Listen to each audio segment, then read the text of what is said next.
Welcome back, everybody, to a Fistful of Tangoes. It's day number 6 of a Fistful of Tangoes. There have been 7 days since this tournament started, but we did have to take a break yesterday due to some scheduling issues. Weren't able to get a match played for you guys then. But the good news is we do have one being played for you right now. We're in game number 2, Synderen versus Korok, one of your winner bracket semifinals. Before we get to that, a quick overview of the tournament.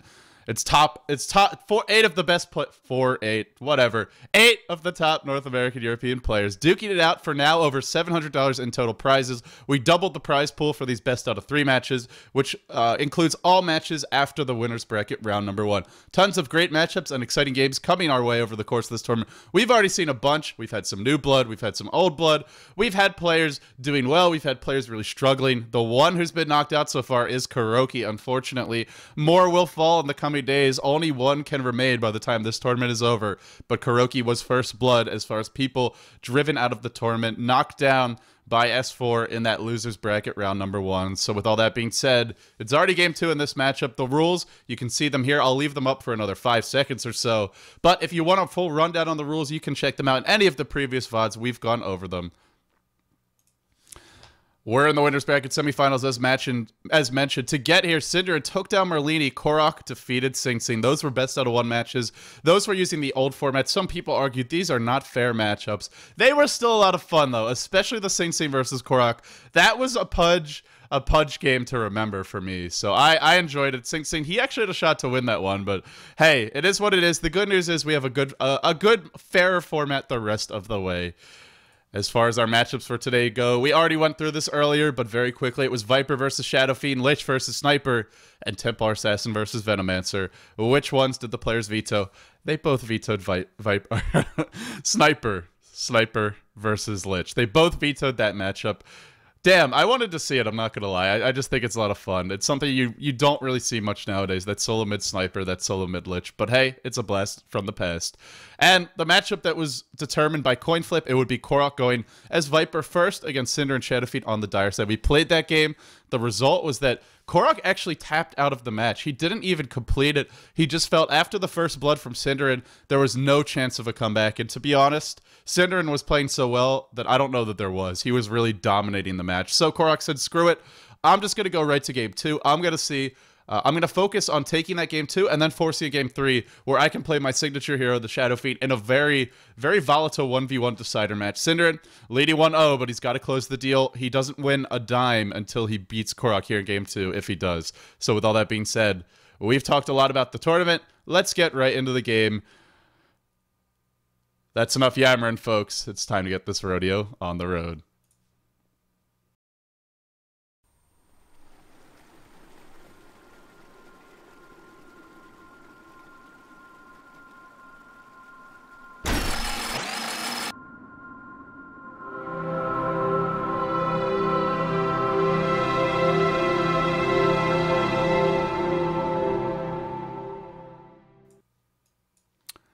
Welcome back, folks, to your game number 2 between Korok and Synderen. Korok on the dire side, Synderen on the Radiant as the Viper. Team Liquid's Korok, of course, he's sporting that new fancy tag. Synderen, he's been with MTW for a while now, but it is a new MTW, and I gotta point out, Korok has not spent his gold yet. What is he up to? Korok, what you doing? We'll see soon, but the courier is just chilling at the base. A little bit unusual. If you want to rush that bottle, you just start with it. Not something you want to do in this 1v1, though. You need extra stats to be able to last it against Viper. Viper, sitting at 53 base damage. Korok at 38. He's going to be getting those plus stats now. As for Synderen, he's only opted for 1 healing salve. A little extra damage from him. We saw last game, Korok went for double salve and tangos. But the odder thing, as he does pick up his standard plus stats now, not really saving anything towards the bottle. We saw Synderen saved, I think, 100 gold last game. Korok, only 50. The one thing that we saw last game, which was very unusual, is Korok actually, when he was playing Viper, he went for a point in corrosive skin at level 1. Would love to be able to have him, you know, just explain that. Not because I'm saying it's wrong, but it's just, it's unusual. It's not something you see very often from a Viper player ever. And, you know, even in that 1v1 matchup, I'm not sure.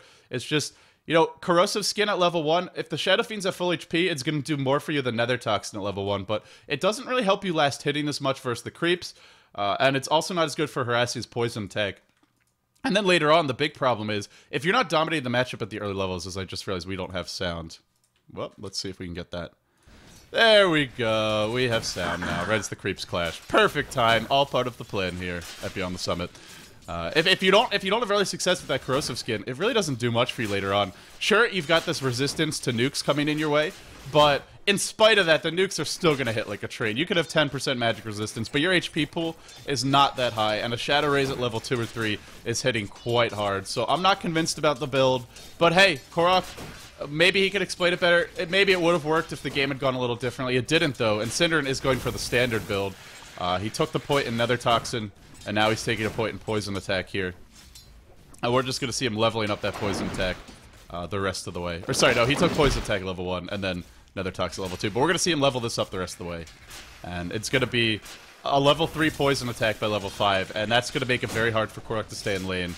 Unless he can get some last hits, unless he can use those raises very effectively. He's only 1-0 though. Synderen is dominating the CS, and these early levels are so crucial because if you don't have the souls, then you have to use raises to last hit, and if you're using raises to last hit, then that means you're not going to have them when it comes to trading blows with the hero. And on top of that, he's not even getting these creeps, and you can see the Poison Attack somewhat disrupting his attack animation. He now has 2 points of Poison Attack. Korok taking some extra harassment here. This is hurting. This is not fun. Earlier, I actually, Synderen did scout this out. He had his courier sitting up here, so he's not just guessing the rune. He knew the rune was bottom. Now he's going to pick it up. Korok seeing Synderen go for the bottom rune says, hey, I'll go for the top. Synderen's going to wait for that double spawn, hoping he gets lucky. And Synderen does, in fact, not get lucky. The rune did spawn top. So it's a double damage Shadow Fiend who's salved up versus a hasted Viper. Speed versus strength. Who prevails? I'm going to say neither player really wants to fight too badly, but if anyone does, it's probably Korok. Synderen just wants to try and trade blows, wants to try and kite him a little bit. He sees that Korok doesn't have regen now, and that's why he's being so aggressive. He's got a Tango. He's also going to have his boots coming out right now on the courier. Yep, there's your boots. And still no bottle for Korok. Korok hasn't been last hitting well, and Synderen is looking to exploit that. This is one of those things where if you see your opponent's exact build, you know he needs a little bit more gold. He saw that Korok didn't start with any extra gold, so he didn't save at all. And as a result, because he's been last hitting well, it's been forcing Korok to be a little bit more delayed. But now he is going to get the bottle. And we'll have to see if Korok can make this count. Sure, you've got your bottle, you can spam raises, but if Synderen just ferries a salve in at the right moment and hits level 5 or 6, he can just look to kill Korok. Korok's going to have to be very careful about that. It all comes down to position, it comes down to the shadow raises. Can Korok actually hit that close raise? Generally, it's very hard to hit against Viper because Viper has 600 attack range, or 575, sorry. Close to 600. So he's never going to be really in range for that first shadow raise unless he's running directly up the hill or trying to chase you through trees or something like that. So aside from that, Synderen in a very good position right now. Outlasting Korok, he's going to hit level 5 very, very soon before Korok because he has the edge and denies. Both players leaving the lane to check the rune earlier. And the orb's coming out. He's just hit level 5. This is a very important moment for Korok. He's got to stay far back. Synderen waiting for that salve, I think. Here it comes on the courier. Double salve. With these double salves, Korok's going to have to be... Remember, there's no bottle crowing, and the rune's about to spawn. This is a big moment for Synderen. He gets raised low, but he's got a raise. He's got a salve. He's going to pop it now. He's positioning himself to control the top rune. Neither player has wards, so Korok, if he wants to guess runes... Oh, don't forget about that. He's going in. Man fight. It's the Viper claiming the first blood in these man fights, especially if you go for the standard build with 3 and poison attack to another toxin. You're going to win as Viper. It's just pretty obvious.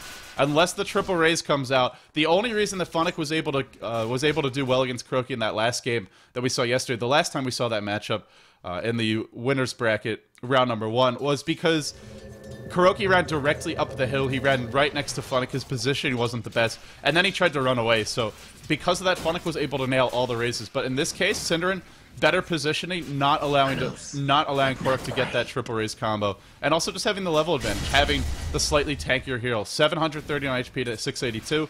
And when the heroes get low, the attack speed slow from poison attack or the damage from nether toxin. Because of having these two abilities, you're going to win that 1v1 overtime. Synderen's got 1 kill. He's 1 kill away from advancing to the winner bracket finals. A lot of big names of this tournament, but Synderen showing that he is a big name too in these 1v1 matchups. Taking out Korok, and that would be either Funnick or Fear that awaits him. But let's get ahead of ourselves. Korok not entirely out of this, just in a very precarious position now. Synderen still doesn't use that Viper Strike. Let's see, Korok. The one thing he could do is get a TP scroll, and if he gets Viper Strike, just immediately TP away to safety. And, oh, there is one coming. There is a TP scroll coming, but even then, it's not going to be that good for him because he's just TPing away to safety. Synderen's going to be farming the lane. Synderen may control the next rune. He's going in now, but running down into the river when Korok's up the hill is very dangerous. He really wants Korok to overextend a tiny bit here. Is there another salve available? There is, just delivered. This courier's working overtime. Neither player opting to upgrade their courier yet, just bringing salves out, bringing out a little bit of extra regen. Still no boots for Korok. He's got the TP scroll, though. He's probably going to have to use it if Synderen goes in here. Will Synderen go? Thinking about it. He's thinking about it. There's the Viper Strike. Immediate TP from Korok to safety.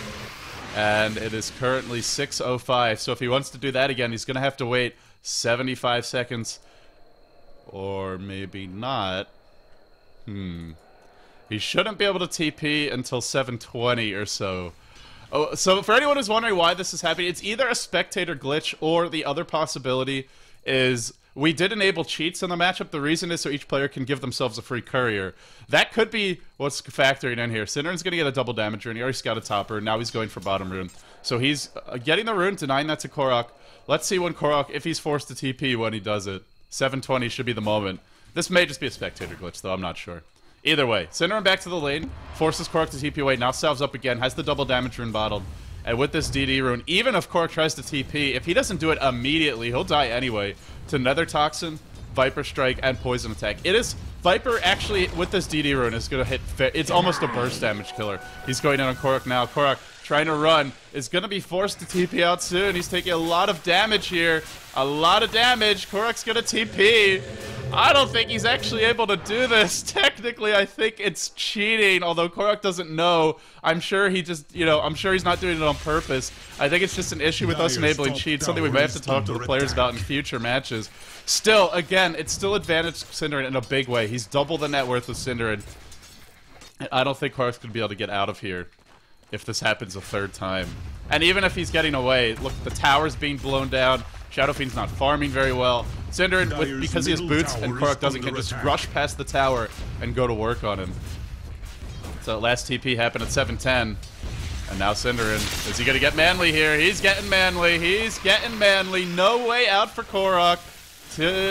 Oh, there you go. Synderen strikes again. He's going to get that second kill. And it's just not going to be an option for Korok. Korok is knocked out of the winner's bracket, driven down to the loser's bracket by Synderen. Synderen looking powerful in all of his wins in this tournament. Big ups to him. He is really playing at the top of his game. And with all that being said, that concludes our matchup for today. But let's, before we leave, take a quick look at how this sets up the brackets for us. It's going to be Synderen on the Radiant side who advances in this match. He's going to advance to the winner bracket semifinals. He will face the winner of Funnick versus Fear. Korok drops down. He'll play S4. So that's going to be one of our upcoming matchups. And then for tomorrow's game, it should be Funnick versus Fear, our other winner bracket semifinals.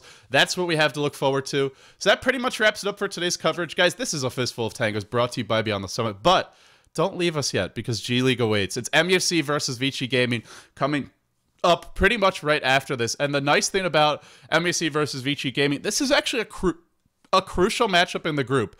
Both of these teams, they lost their Game 1 matches to Tongfu and IG, respectively. That means they're 0-1. And based on the way Tongfu and IG played, I expect they'll be the top two in the group, unless MUFC or VG really steps up their game in their later matches. So because of that, these two teams likely to be the bottom two in the group. Their head-to-head matchup will most likely decide the outcome of this group as far as who gets knocked out. And then the day after that, we have IG versus Tongfu. That may well decide who finishes first in this group.